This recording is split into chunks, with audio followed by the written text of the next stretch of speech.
Nandito na kami sa loob ng Calgary Airport. Ayan, maliit lang. Doon sa ano. Doon na sila, naunan na sila. Yung si Dion. Napunta na kami sa, palabas na kami or doon sa bagahe namin.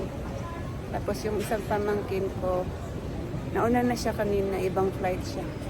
Kaya tagpuin namin ngayon. Ayan yung ano. Kasakay tayo sa Wakalator. Sa Wakalator. Oh, yan. Oh, YYC. Ito yung airport yan. Yan na Bian. Yan na si Biani. Yung pamangkin ko, nauna na siya. Nagkita na rin kami dito. Tara. Ayan na yung ano, car na nirentahan namin. Nirentahan namin for a week.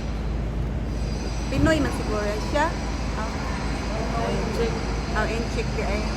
Dito nagupo kami kasi masakit na ang likod ni Dion. Ano siya? Umandar na naman yung likod niya. Naglagay talaga ako na. Kasi lakaran na naman dito.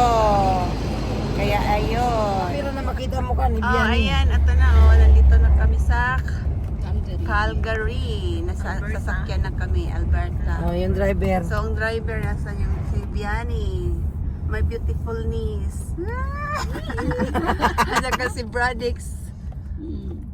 Sinong Alan. Sinong Alan, si Dion. Tapos nandito sa likod, si Manang parang nasa winter. Nako! Kailangan Lamig na lamig sa kasi bintana Bintana open kasi mabaho yung winter ha. Ano pa to? mabaho yung sasakyan sa Carillo. Hindi ba nga tapos ang summer, no?